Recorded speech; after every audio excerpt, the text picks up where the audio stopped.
네, 오늘 말씀은 불가능한 문제는 하나님께 맡기십시오라는 제목으로 말씀 나누겠습니다.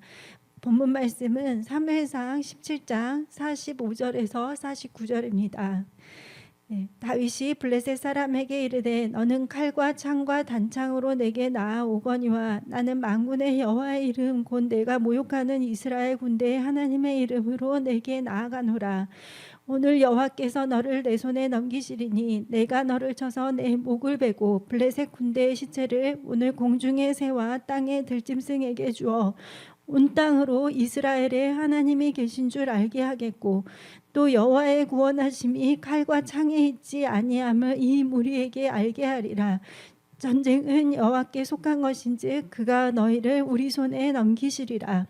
블레셋 사람이 일어나 다윗에게로 마주 가까이 올 때에 다윗이 블레셋 사람을 향하여 빨리 달리며 손을 주머니에 넣어 돌을 가지고 물매로 던져 블레셋 사람의 이마를 치매 돌이 그의 이마에 박히니 땅이 엎드러지니라. 이 말씀의 배경은 이제 보면은 사울이 이스라엘의 왕으로 있을 때 블레셋 군대가 이스라엘에 쳐들어왔습니다. 근데 그때 이제 골리앗이라는 장수를 앞세워 가지고 블레셋이 이스라엘을 위협하고 있었습니다. 근데 이 골리앗은 일반 사람들하고는 정말 달랐어요. 아주 큰 체구를 가지고 있었고 그 외모만 보더라도 사람들이 이렇게 겁을 먹을 만큼 그런 사람이었습니다. 그래서 사무엘상 17장 4절에 보니까 블레셋 사람들의 진영에서 싸움을 도두는 자가 왔는데 그의 이름은 골리앗이요 가드 사람이라 그의 키는 6규빗 한 뼘이요. 그래서 이 사람을 만나니까 이제 24절 보니까 이스라엘 모든 사람이 그 사람을 보고 심히 두려워하여 그 앞에서 도망하며 이 골리앗이라는 사람을 앞세워 가지고 블레셋이 왔기 때문에 이스라엘의 왕이었던 사울조차도 그리고 그 징집된 군인들조차도 이 골리앗의 모습만 보고도 두려워했고 또 어떻게 싸워야 할지를 아무런 대책을 세울 수가 없었습니다. 우리 삶에도 이렇게 내가 해결하기 어려운 문제들을 이렇게 만날 때가 있습니다. 도저히 불가능해 보이고 우리 힘으로는 할 수 없는 일들이죠. 하지만 그런 상황이라 할지라도 하나님은 전능하십니다. 그리고 능치 못하심이 없으시기 때문에 불가능한 상황도 능히 가능하게 바꾸시는 분이 바로 하나님이시죠. 그러니까 우리가 이제 사람들의 마음을 내가 바꿀 수 있나 그런 거 생각해 보면 절대 불가능하죠. 내가 아무리 설득을 하고 그 사람을 막 이렇게 강제로 한다고 해도 그 사람의 마음을 바꾸는 거는 정말 힘듭니다. 그리고 또 고치기 힘든 질병의 문제들이 또 있죠. 또 복잡하고 어려운 재정의 문제들도 우리 삶에 있습니다. 그리고 내가 원치 않았던 그런 여러 가지 인생의 여러 가지 어려운 문제들을 우리는 만나기도 합니다.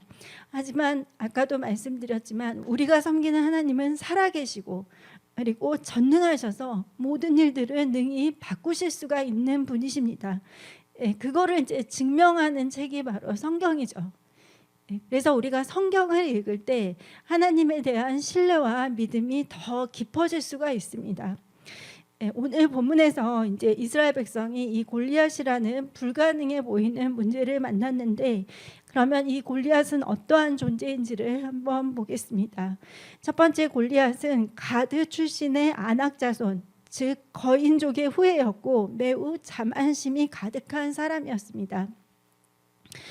이 골리앗은 이스라엘 백성만 상대한 것이 아니라 다른 그 싸움에서 나아가서 이미 그 상대 진영들이 자신의 외모만 보고도 이렇게 겁에 질려서 두려워한다는 걸 알고 있었습니다.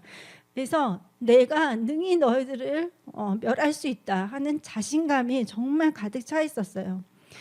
그래서 그동안의 싸움도 그게 통했기 때문에 이스라엘도 마찬가지로 자신이 쉽게 이길 거라고 그렇게 생각을 했었습니다. 그리고 이제 두 번째로 골리앗은 그 외모와 체격이 굉장히 특출났는데 이제 오늘 시대에 그 수량으로 이렇게 환산을 해보면 키가 한 3m 가까이가 되었어요. 2m 85cm인가 이렇게 되는데 그리고 그가 입은 갑옷의 무게가 58kg였어요. 그러니까 양쪽에 20kg짜리 쌀 한 가마니씩 이렇게 붙이고 어깨에다가 9kg짜리 양쪽에 이렇게 붙이고 이렇게 해서 싸움에 나온 거죠. 그리고 그가 들었던 창의 무게가 7kg였어요. 예. 근데 그런 상태로 그러니까 한 60 몇 킬로를 자기 몸에다 이렇게 이고 지고 이렇게 싸움에 출전을 한 거죠. 그러니까 키도 크고 등치도 큰데 거기다가 갑옷까지 이렇게 입으니까 얼마나 위협적으로 보였겠어요. 예, 그래서 일반적이고 평범하지를 않으니까 이제 이거는 정말 누가 보더라도 아, 상대하기가 정말 어려운 상대구나 이런 걸 알 수가 있죠. 그리고 세 번째 이제 이 골리앗은 이스라엘 백성에게 1대1의 싸움을 제안을 했어요. 야, 너희 편에서 제일 내세울 만한 장수를 보내. 내가 싸워줄게. 이렇게 해서 1대1의 싸움을 걸었습니다. 사무엘상 17장을 보면은 그 장면이 나오고 있어요. 근데 그 고대의 그 전투를 보면은 각 군대의 최고의 용사들이 나와서 1대1로 싸워서 그 결과로 전쟁의 승패를 결정을 지었습니다. 그래서 이는 그렇게 했던 이유는 전쟁의 주체가 인간이 아니라 하나님이라는 것, 그리고 자신들이 섬기는 신이라는 것을 그들이 알고 있었어요. 그래서 내가 섬기는 신이 너희들의 신을 무찌르고 이기게 할 거야 하는 자신감이 이 블레셋에게는 있었습니다.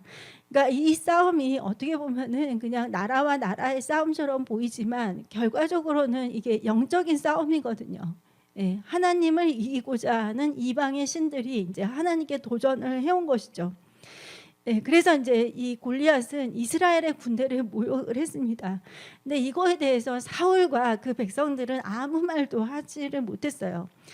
예, 사무엘상 17장 10절에서 11절을 보니까 그 블레셋 사람이 또 이르되 내가 오늘 이스라엘의 군대를 모욕하였으니 사람을 보내어 나와 더불어 싸우게 하라 한지라. 사울과 온 이스라엘이 블레셋 사람의 이 말을 듣고 놀라 크게 두려워하니라. 예, 사람을 한 명 보내서 나와 싸우게 하자. 예, 우리의 신이 너희의 신을 이길 거다. 이제 이렇게 해서 도전을 해왔는데 이제 사울과 그 백성들은 아무것도 하지 못한 것이죠. 근데 사울은 누구였어요? 이스라엘의 왕이었잖아요. 그러면 이스라엘의 왕은 하나님을 섬기는 왕이거든요. 근데 그에게는 하나님의 그 전능함을 신뢰할 수 있는 그 믿음이 없었다는 것입니다. 그러니까 사울도 두려워하니까 그 군사들도 당연히 다 두려워했겠죠. 그리고 네 번째, 이 골리앗은 40일 동안이나 이스라엘 백성들을 위협을 했습니다. 그러니까 하루 이틀도 아니고 한 달이 넘게 계속해서 이스라엘 백성들을 이렇게 두려움에 떨게 하고 압제를 한 거예요. 근데 이스라엘에서는 단 한 명의 군사도 나가서 자신이 대항을 하겠다 이런 사람이 단 한 명도 없었습니다. 예, 그래서 사무엘상 17장 16절에 보니까 그 블레셋 사람이 40일을 조석으로 나와서 몸을 나타내었더라. 예, 40일 동안이나 그렇게 골리앗에게 막 온갖 위험을 다 당하면서도 아무런 조치를 취할 수가 없었습니다. 그래서 사울이 이제 내가 이 골리앗을 무찌르면 이러이러한 것들을 포상을 하겠다 하고 이제 조건을 내건 것이 그 많은 재물을 하사하겠다. 그리고 내가 왕의 사위로 삼겠다. 그러니까 내 딸은 그 이긴 사람에게 줘서 내가 그를 사위로 삼겠다. 그리고 그의 가족들에게는 세금을 면제해 주겠다 하고 이제 포상을 내걸었습니다. 예, 그럼에도 불구하고 골리앗을 상대해서 이렇게 용기 있게 나갈 수 있는 사람이 단 한 명도 나타나지 않았죠. 근데 이러한 상황에 있을 때 다윗은 이제 아버지의 심부름을 위해서 전쟁터에 오게 되었습니다. 이 아버지가 이제 그 다윗의 형들을 몇 명을 이 전쟁터에 내보내고 나서 이제 잘 있는지 이제 그것이 걱정이 되어서 다윗을 이제 보낸 것이죠. 그래서 이제 다윗은 이제 형들의 안부를 이렇게 보고자 이제 전쟁터에 오게 되었습니다.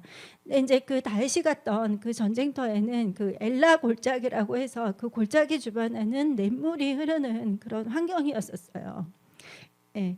그래서 이제 다윗이 이제 거기서 이스라엘의 군대를 모욕하는 그 골리앗을 보게 되었죠. 그러니까 이제 다윗이 거룩한 분노를 느끼는 거예요.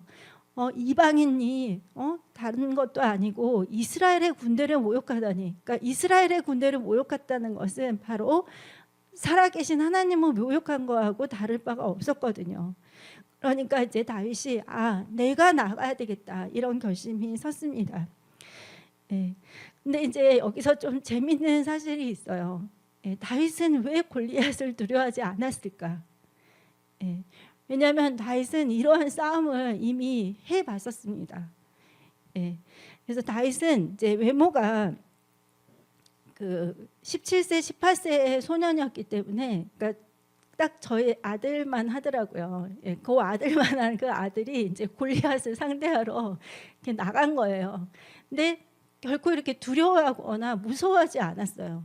근데 왜 그랬냐면 다윗은 평소에 양을 지키느라고 이렇게 사자와 곰하고 이렇게 많이 싸웠었습니다. 근데 제가 자료를 찾아보니까 그 사자가, 근데 사자는 그 얼굴 자체가 굉장히 크고 무섭잖아요. 이 갈기가 이렇게 있으니까 더 이렇게 커 보이거든요. 근데 사자의 몸 길이가 한 2m 정도가 되고 꼬리가 한 90cm 되니까 거의 3m 가까이 되더라고요. 그리고 이제 그 당시에 이제 팔레스타인 지역에는 곰이 있었는데 그 곰의 종류가 불곰이었어요. 근데 그 불곰은 진짜 제일 큰 거는 한 500kg 정도 된다고 해요.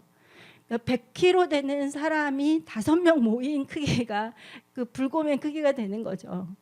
그러니까 이미 다윗은 골리앗과 같은 그런 상대를 이미 싸움을 싸워봤어요. 근데 그들을 상대해서 나아갈 때 다윗이 뭘 알았겠어요? 나는 사자와 싸워 이길 수가 없다. 내 힘으로는 사자와 곰과 싸울 수는 없다. 하지만 내가 의지하는 하나님은 나를 능히 이것에서 승리 있게 하실 수 있다 하는 것을 다윗은 그 싸움들을 통해서 알았습니다. 그러다 보니까 사자와 곰 뭐 이런 거나 골리앗이나 별다를 게 없었어요. 어차피 골리앗도 내가 내 힘으로는 싸워서 이길 상대가 안 되었기 때문에. 예, 그래서 사무엘상 17장 34절에서 36절에 보니까 다윗이 사울에게 말하되 주의 종이 아버지의 양을 지킬 때에 사자나 곰이 와서 양떼에서 새끼를 물어가면 내가 따라가서 그것을 치고 그 입에서 새끼를 건져내었고 그것이 일어나 나를 해하고자 하면 내가 그 수염을 잡고 그것을 쳐 죽였나이다. 맨손으로 이긴 거예요. 예. 주의 종이 사자와 곰도 쳤은즉 살아계시는 하나님의 군대를 모욕한 이 할례받지 않은 블레셋 사람이리이까 그가 그 짐승의 하나와 같이 되리이다. 예, 다윗은 살아계신 하나님이, 전능하신 하나님이 이 골리앗도 능히 자신에게 이기게 하실 것을 이미 알고 있었습니다. 예. 그러니까 애초에 내가 상대하기 힘든 그 대상과 싸움을 싸웠는데 그 승리를 하나님이 주셨기 때문에 이런 비슷한 상황에 다시 맞닥뜨렸을 때 하나님께서 능히 나를 도와주실 수 있다, 능히 나를 이기게 하신다 하는 것을 확신을 가질 수 있었다는 것입니다. 예, 그래서 이제 사무엘상 17장 37절 보니까 또 다윗이 이르되 여호와께서 나를 사자의 발톱과 곰의 발톱에서 건져내셨은즉 나를 이 블레셋 사람의 손에서도 건져내시리이다. 사울이 다윗에게 이르되 가라, 여호와께서 너와 함께 계시기를 원하노라. 예, 이렇게 해서 이제 다윗은 믿음의 고백을 하고 이제 전쟁터에 나아갔죠. 근데 이제 사울은 아직도 의심이 많고 아직도 못 믿어요, 다윗이. 그러다 보니까 이제 다윗에게 자신이 썼던 그런 갑옷을 입혀주고 이렇게 무기들을 이렇게 들려주었습니다. 하지만 이제 그것을 입고 이렇게 시험을 해보니까 오히려 더 불편하고 싸우기도 더 힘들 것 같고 내 몸에 맞지도 않고 하니까 결국에는 이 모든 갑옷을 다 버리고 그리고 무기도 다 내려놓고 이제 근처에서 아까 그 시냇가 근처라고 했잖아요. 거기서 이제 돌 5개를 주워 가지고 이제 물매를 가지고 이제 골리앗 앞에 나아갔습니다. 예, 당시에 이제 고고 학자들이 그 전쟁을 했던 그 싸움터에서 이게 물맷돌을 이렇게 발견을 했는데 이 그 돌의 크기가 테니스 공이나 야구공 정도의 크기의 돌들이 굉장히 많이 발견이 됐다고 해요. 그래서 다윗이 이제 그 야구공, 테니스공만한 그 돌들을 5개를 가지고 이제 골리앗 앞에 나가게 된 것이죠. 다윗이 이렇게 골리앗 앞에 나아갔을 때 골리앗은 다윗을 비웃었습니다. 그래서 사무엘상 17장 42절 43절 보니까 그 블레셋 사람이 둘러보다가 다윗을 보고 업신여기니 이는 그가 젊고 붉고 용모가 아름다움이라. 블레셋 사람이 다윗에게 이르되 내가 나를 개로 여기고 막대기를 가지고 내게 나왔느냐 하고 그의 신들의 이름으로 다윗을 저주하고. 다윗이 보니까 예쁘장하게 생겼고 또 나이가 17, 18세 정도밖에 안 됐기 때문에 청소년이죠. 그러니까 우습게 보일 수밖에 없겠죠. 그러다 보니까 이제 자신이 섬기는 그 신의 이름으로 다윗을 저주하고 이제 싸움을 시작을 했습니다. 골리앗은 이제 확신을 했겠죠. 내가 이기겠다 하면서. 그리고 이제 그 당시 싸움이 개인과 개인의 싸움이 아니라 이제 그 자신들이 섬기는 그 신들의 싸움으로 봤기 때문에 골리앗은 자신만만했습니다. 그 사사 시대에 보면은 이제 삼손이 그 블레셋에 의해서 사로잡히게 된 그 장면이 있잖아요. 그때 당시에 이제 그 블레셋 사람들이 자신의 신들에게 막 감사하면서 축제를 벌리고 야 우리의 신이 그 삼손이 섬기는 그 신을 이겼다 하면서 우리의 신이 삼손을 우리에게 넘겨줬다 이렇게 하면서 막 기뻐하면서 잔치를 했거든요. 그래서 그 싸움의 승리를 자신이 섬기는 신들이 이겼다 이렇게 생각을 한 것이죠. 하지만 이제 다윗은 만군의 여호와의 이름으로 나아가면서 하나님의 능력을 의지하면서 나아갔습니다. 그 장면이 이제 사무엘상 17장 45절에서 47절인데요. 다윗이 블레셋 사람에게 이르되 너는 칼과 창과 단창으로 내게 나아오거니와 나는 만군의 여호와의 이름 곧 네가 모욕하는 이스라엘 군대의 하나님의 이름으로 내게 나아가노라. 오늘 여호와께서 너를 내 손에 넘기시리니 내가 너를 쳐서 내 목을 베고 블레셋 군대의 시체를 오늘 공중의 새와 땅의 들 짐승에게 주어 온 땅으로 이스라엘에 하나님이 계신 줄 알게 하겠고 또 여호와의 구원하심이 칼과 창에 있지 아니함을 이 무리에게 알게 하리라. 전쟁은 여호와께 속한 것인즉 그가 너희를 우리 손에 넘기시리라. 다윗은 세 가지를 가지고 나아갔습니다. 첫 번째 45절에 만군의 여호와의 이름으로 나아갔죠. 그래서 전능하신 그 하나님의 이름으로 나아가면서 블레셋의 신들을 당연히 이기게 하실 것이라고 이렇게 확신하면서 나아갔습니다. 그리고 두 번째 46절에 다윗은 온 땅에 하나님의 이름을 높이기 위해서 나아갔습니다.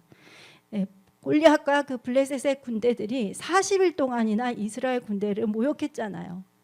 오랜 시간 동안 그렇게 이스라엘을 모욕했습니다. 그것은 이스라엘이 섬기는 하나님을 모욕한 것과 다를 바가 없었죠. 40일 동안이나. 그래서 다윗은 모욕하는 그 군대, 이 블레셋 군대를 하나님의 이름으로 승리를 해서 하나님의 이름을 높이고자 그렇게 했었습니다. 우리도 우리에게 주시는 그 싸움을 하나님께서 승리하게 해주시는 것은 하나님의 이름을 높이고 하나님께 영광을 돌리라고 하는 것입니다. 그리고 세 번째 다윗은 47절에서 전쟁이 인간의 칼과 창에 있는 것이 아니라 하나님께 속한 것임을 믿음으로 선포하며 나아갔습니다.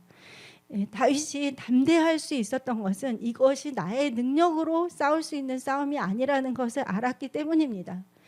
이미 해봤잖아요. 그런 전쟁을 사자와 곰과 싸움을 해봤는데 거기서도 하나님이 다윗에게 승리를 주셨던 것처럼 다윗은 골리앗도 능히 이기게 하실 거라고 확신을 했습니다. 아까도 말씀드렸지만 다윗의 나이가 한 17, 18세라고 했죠. 그 나이는 이스라엘에서도 군대 징집을 하지 않았어요. 청소년이었기 때문에 20세 이상이 되어야만 이제 군대로 이렇게 소집이 되거든요. 그래서 그만큼 이제 좀 어떻게 보면은 아직 미약한 존재인데, 하지만 다윗은 그 하나님께서 이미 그런 싸움에서 승리를 주셨기 때문에 자신이 이 싸움에서도 하나님의 도움이 분명히 있을 거라는 것을 믿었습니다. 그래서 다윗은 물매에 돌을 넣어서 골리앗의 이마에 던졌고 골리앗은 쓰러졌습니다. 그리고 곧바로 이제 다윗은 골리앗의 머리를 베었죠.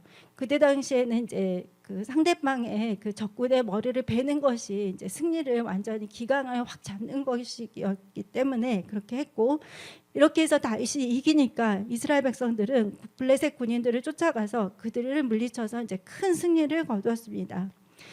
예, 이렇게 이제 다윗과 골리앗의 이야기는 크리스찬이 아닌 일반 사람들도 다 아는 굉장히 유명한 이야기입니다. 근데 이것은 그냥 유명한 이야기, 재밌는 이야기, 또 성경에 그냥 있는 뭐 주일학교 어린이들이나 배울 것 같은 그런 이야기가 아니라 하나님은 또 이것을 통해서 우리에게 주시는 교훈이 있습니다. 예, 첫 번째는 인생에서 골리앗과 같은 불가능한 문제들, 두려운 상황들을 언제든지 만날 수 있다는 것입니다.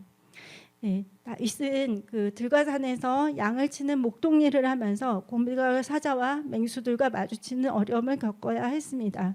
하지만 그런 일들을 겪었기 때문에 골리앗을 만났을 때 그때도 당황하지 않고 두려워하지 않고 하나님을 찾고 하나님이 주시는 도움으로 그 상황도 이길 수가 있었죠. 예, 그래서 저희들도 마찬가지입니다. 삶에서 정말 꽃길만 걷고 온실의 화초처럼 아무런 어려움이 없이 살면은 좋을 것 같다는 생각을 하지만, 그렇게 해서 성장하는 사람들은 절대로 어려움을 극복할 수 있는 힘이 없습니다. 인문학을 하시는 그 분들이 이제 공통적으로 이야기를 하시는 것들이 뭐냐면, 사람이 실패는 할 수 있는데요, 그 실패를 극복하고 다시 회복하는 그 회복력만 있다면, 계속해서 꾸준히 열심히만 한다면 분명히 극복을 할 수 있다는 것입니다. 근데 문제는 그거를 내가 도저히 이건 할 수 없어 하고 완전히 다 포기해버리거나 낙심하는 것이 이제 가장 안 좋다는 것이죠. 그래서 내가 어떤 어려움을 넘어서고 그 일들을 내가 극복해내고 그럴 때마다 우리는 신앙적으로도 또 우리가 여러 가지 부분에서도 성장하고 또 우리의 믿음이 커나가는 계기가 될 수 있다는 것을 알아야 됩니다. 네, 그리고 두 번째, 우리가 만나는 이 골리앗과 같은 문제는 하나님께 속한 것임을 우리는 알아야 합니다. 예, 아까도 저희가 계속 읽었지만 47절에 보니까 여호와의 구원하심이 칼과 창에 있지 아니함을 이 무리에게 알게 하리라. 전쟁은 여호와께 속한 것인즉 그가 너희를 우리 손에 넘기시리라. 예, 불가능한 문제 앞에서 일반 사람들은 이제 두려워하겠죠. 하지만 우리는 만군의 하나님, 전능하신 하나님을 섬기고 있습니다. 그의 백성이고 우리는 그분의 자녀입니다. 예, 믿음의 사람 다윗은 어린 나이였지만 하나님과 함께 싸우는 방법을 알았습니다. 예, 아까도 자주 말씀드렸지만 이 골리앗은 사자와 곰과 별 다를 바가 없는 그런 문제였어요. 내 힘으로는 할 수 없는 문제, 하지만 하나님이 도와주시면 능히 내가 극복할 수 있는 문제라는 것을 알고 있었습니다. 예, 여러분도 이런 문제들을 만났을 때 너무 염려하거나 두려워하거나 고민하지 마시고 이 싸움이 하나님이 싸우시는 그 싸움으로 만드셔야 됩니다. 그것은 바로 우리가 하나님께 그 문제들을 맡기고 기도를 하는 것입니다. 예, 그때 이제 제가 설명드렸지만 그 염려를 하나님께 맡기라, 이 말은 이제 짐을 하나님께 던져버리라는 그런 원어적인 의미가 있다고 말씀드렸잖아요. 그러니까 내가 어떤 문제를 만났을 때 그 문제를 가지고 하나님 앞에 기도를 했다는 것은 그 문제는 더 이상 내 몫이 아니라, 내 짐이 아니라 이제부터는 하나님이 해결하실 하나님의 몫이라는 것입니다. 예, 그래서 저희들 우리가 사람 마음 바꿀 수 없잖아요. 내가 그 복잡하고 어려운 재정 문제 단번에 해결하기 어렵잖아요. 그것도 아까 우리 집사님이 간증을 했지만 그런 질병이 있었을 때 내가 단번에 그걸 고칠 능력은 전혀 없죠. 그러니까 우리가 봐도 우리의 능력이나 어떤 한계가 분명히 있거든요. 이런 불가능하게 보이는 모든 것들, 이런 것들은 온전히 하나님께서 하실 일이기 때문에 우리는 하나님께 맡겨야 합니다. 하나님이 하고자만 하시면 법도 바꾸시더라고요. 저희 이하주 목사님 그 조카분 간증을 들어보니까 이분 한 사람을 위해서 하나님께서 나라의 정책도 바꾸시고 법도 바꾸시고 이렇게 하면서 그분이 나아갈 수 있는 길들을 이렇게 다 열어주시고 굉장히 놀랍게 역사를 하시더라고요. 하나님은 우리를 위해서 그렇게 모든 것들을 하실 수 있는 좋으신 하나님이십니다. 그리고 세 번째, 다윗과 같이 한결같이 하나님을 의지하며 동행해야 합니다. 골리앗을 이긴 다윗은 하루아침에 만들어진 것이 아니라 양치기로서 생명을 다해서 충성할 때 만들어졌습니다. 그런 시간들을 다 거쳤기 때문에 다윗이 이스라엘의 왕이 될 수 있었던 것이죠.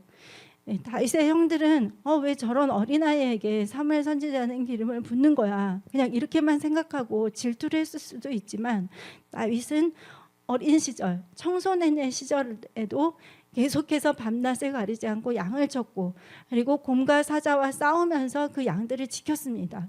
하나님은 그 중심을 보시고 다윗에게 이스라엘을 맡기신 것입니다. 우리가 생각할 때 다윗은 왕이 돼가지고 온갖 영화를 다 누리고 또 시편도 쓰고 또 하나님 마음에 합했던 다윗이고 이제 이런 것만 생각을 하지만, 그 어린 시절에 그리고 또 그 청소년의 시절에 생명을 걸고 하나님을 그렇게 충성되게 섬겼다는 것을 우리가 많이 기억은 하지는 않습니다. 맹수리들이 나타났을 때 다윗을 도와줄 사람은 아무도 없었겠죠. 그때 근데 하나님이 계셨기 때문에 다윗은 하나님을 계속해서 의지하고 신뢰할 수 있었습니다. 우리도 이제 절박하고 어렵고 또 외로운 순간에 내 곁에 아무도 없구나 하는 생각을 할 때도 있습니다. 그 다윗의 곁에 하나님이 계셔서 그의 위로자, 보호자, 공급자, 인도자가 되셨던 것처럼 그 동일하신 하나님께서 우리를 지키시고 인도하시고 그리고 모든 상황에 개입하셔서 우리를 도와주실 수가 있습니다. 그리고 우리 자신이 보기에는 한계가 있지만 하나님께는 한계가 없습니다. 그래서 여러분, 가장 힘들고 어려운 순간에 또 외로운 순간에도 하나님과 함께 동행하시기 바랍니다. 그리고 그 동행이 잘 될 때도 또 힘들 때에도 한결같이 지속되어야 합니다.